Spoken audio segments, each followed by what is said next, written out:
16 others to go onto that list, but you kind of get the gist. For those that have heard of the business Kickstarter, which I'm sure a number of people in the room would have, and without saying, do you know how it began, let me give you the answer. It began on Sonny's kitchen table at home. That's how that business began. So that's the caliber of the speaker that we have this morning. I'm not going to go any further with the introduction because I think it'll make sense the moment you start speaking with Sonny. I explained that the way that we run SparkLab, it's not a Rotary meeting. It's not one of those sort of formally sit and occasionally nervously raise your hand. It's more like a town hall debate. So the Mobi app that you came up on gives you the opportunity to email questions. They'll come through for me and I can interrupt Sonny as we go. I could get used to this view. It's so beautiful.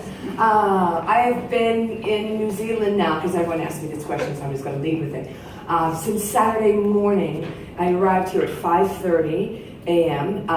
After, 20-something hours of travel on top of a stomach flu. And Michael Masterson from Everedge and his partner Paul and then Keenan from the embassy picked me up at the hotel at 10 o'clock, and I got into a wetsuit in the back of a jet ski for 4 hours.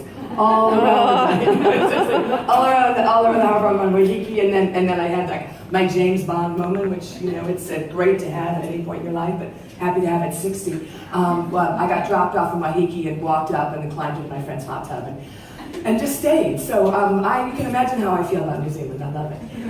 It's just, everybody I've met has been so terrific and so smart, so engaged, so curious, so open. It is a total pleasure to be here. So and really, really impressed. I'm going to try to make this casual because there's so many things I can talk about. I want to make it relevant to all of you here in the room. I know that I've heard a couple of themes since I've been here, and I thought that I would address a couple of things straight out, and we can get into a little bit more in terms of the Q&A later. But I've heard things like, well, we Kiwis are really good networkers. We are a little uncomfortable about putting ourselves out. And I find that coming from you a total pleasure, I have to say. It's like, oh, really? How nice. But I also have to address what I think might be underneath that a little bit, which is that somehow that networking is about being an extrovert and about glad handing every single person and giving them your card in a large situation like this or whatever. And in fact, networking is that's not what it's about. I mean, that could be, but really genuinely developing a network does not have to be done that way. I think that networking, as I was just saying to Simon, it's a practice, and it's a little bit more like healthy eating.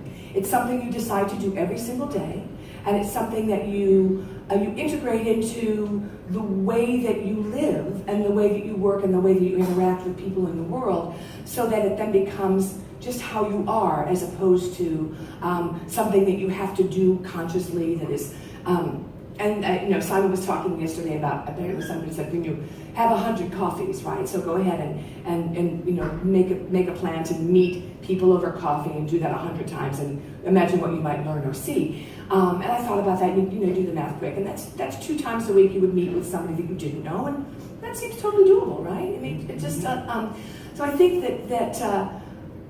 Most importantly, if you think about networks, what you need to imagine is that if someone approaches you and you engage in a conversation and they're interesting and there's something that you think you can do for them or that you might be able to do together, that's a good thing, right? There's nothing wrong with saying, hey, this is great. How do we continue that conversation? And you can ask specifically, I'd like to continue this. How shall we do this? How do you like to be communicated with? Do you like email? Do you like text? Are you Facebook or LinkedIn or whatever?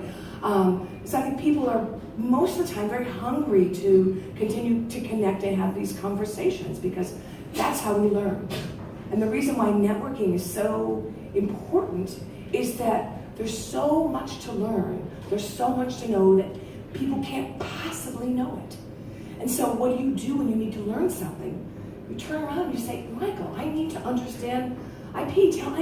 and I get somebody who's an expert who can tell me about it, and I can learn a lot in a 40-minute conversation with him, way more than if I tried to go deep and, if I went online and started Googling and reading, I wouldn't get the context, I wouldn't get the examples, I wouldn't get the kind of rich textured knowledge that you get from other people.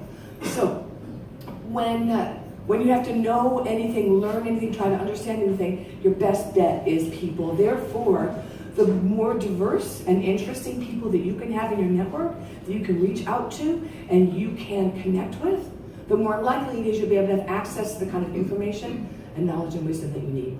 So I'm going to start with that. I'm going to let you kind of ask a couple of questions here, and let's just dive in that way, because otherwise I can just blah, blah, blah. The human exchange of I'd like to know more, yes, as opposed to can you help me out? Well, and I think that you always want to do a give and a get. I think that that's what makes the relationship work. It's not just I want you for this, and the reality is when someone will say, "Oh, I really want to meet so and so," and I say, "Why? Do you have something for them? Is there really something important to connect with, or do you just want to meet them because you want to tick off the box that I met so and so?" I was on Paul Henry yesterday. He kept saying, "Who do you know? I mean, give me some names. What do you know?" And I was like, "What do you mean, give you some names, right? Come on, right? Who do you know? You tick off all these people that somehow I met her and she knows that. It's just that makes you one closer." I think that's a kind of a rapaciousness around networking. That's the kind of thing that makes people think, "Oh, I don't like networking." But it is about an exchange, and that's what humans want. We want connection, and we want context around the connection too. I spend easily a third of my time doing what I call Connect and Conspire, which is that people come together, try to, I'll say, "Will you introduce me to Simon?" And I say, "Why do you need to meet Simon? Why should he know you?" And if they give me a good reason, I say, "Absolutely, of course I will." And I always, introduce it with connecting, conspiring, because I hope that that's what people will do and carry on from there. But it is about what is there something mutual that they can, and if it's only because they want to meet someone because they're an ardent fan, then that's okay too. Which is, I met someone who said, "Your most ardent fan, they would love to meet you at some point." And then someone could say, "Lovely, I'll do that at some point, I'll run into them, whatever." But, or they'll say, "I'm happy to meet an ardent fan." Yeah, right.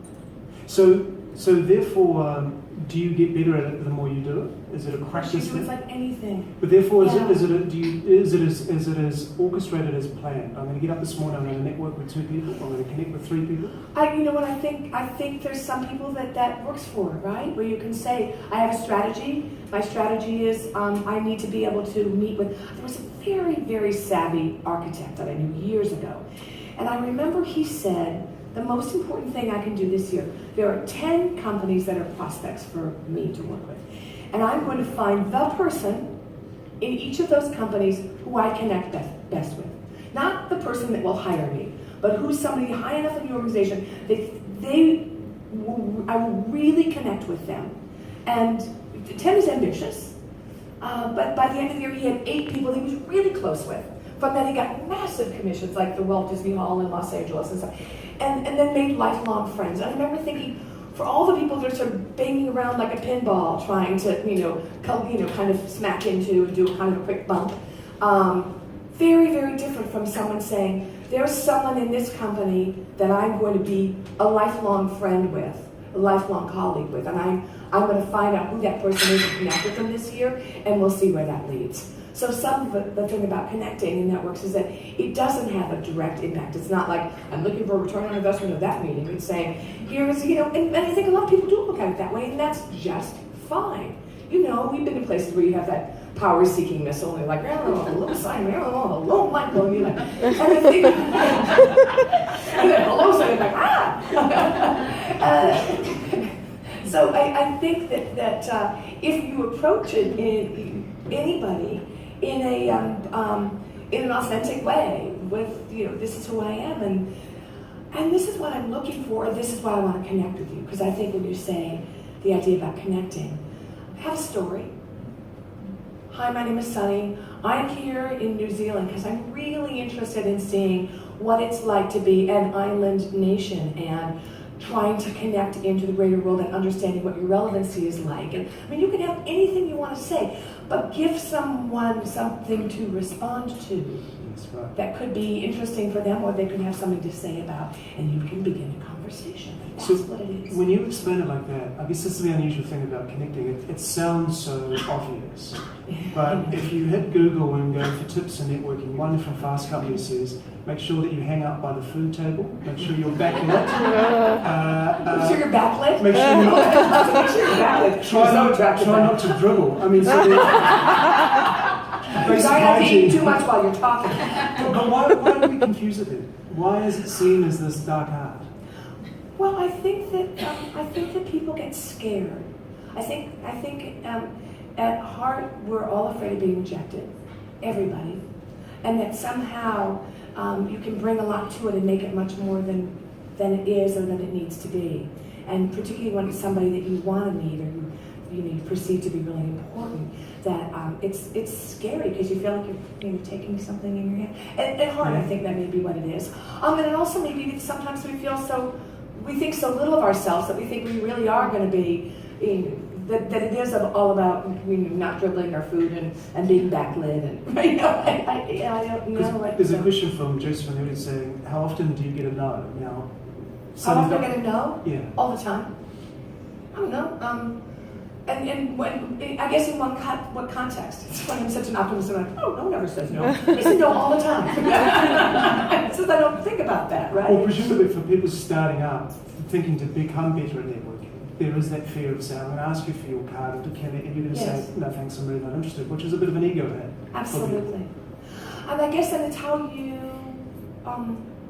it's how you're reading the conversation and how it's going along, right? So if you're reading the conversation that you can tell when you engage with somebody, right? You can tell when you don't have to keep asking a question that has a response and then there's a silence, and then you have to ask another question and it has a response and there's a silence, and you're like, oh, this is hard work, right? Mm-hmm. You might take that as an indication that it's not going to be an easy thing to continue this conversation or to develop a relationship in that. So I think some of it's about reading the other person, but I also think that when you're saying, can I take your card? It's like, for what, right? So you might say, well, you're looking for some kind of common ground. You're looking for some way that you connect. And maybe it's around work, and maybe it's around your dog, or maybe it's around your kids, or maybe it's around a particular sports interest that you have. Don't confuse the fact that you're reaching out to somebody for work with the fact that all they do is work. Because, we're all way more than a single story. We've got a lot, we're whole people, we hopefully bring our whole selves to things that we do. So that means that that there's all kinds of ways that we can connect with somebody. And the deepest connections are rarely one like, oh, you're in marketing, so am I. It's like, oh, that's a deep connection. And I think there's little tips when you talk about that. I kind of wear these wacky shoes, and I can't tell you how many people come up to me and say, I love your shoes, and you get into a conversation that they're from Germany, you've been to Germany, that kind of thing. There's lots of ways into a conversation. But I think if you're not having a conversation, then it's hard to ask to have a way to connect with them to continue the conversation.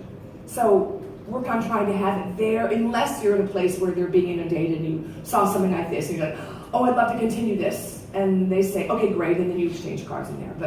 But you do need to kind of make that connection first. And there's been times when you said, saying no. There's been times when I think there's a number of people that we should have a relationship that I probably met 20, 25 times.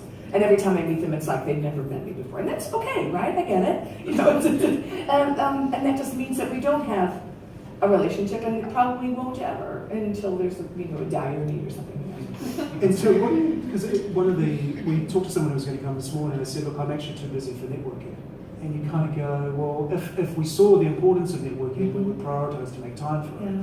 So in your life, yes. How do you go about carving time out? Is it a daily, is it a piece of each day? Is it just what you do each day?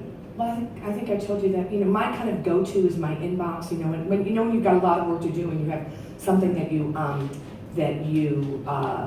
have to get to and you're trying to avoid it.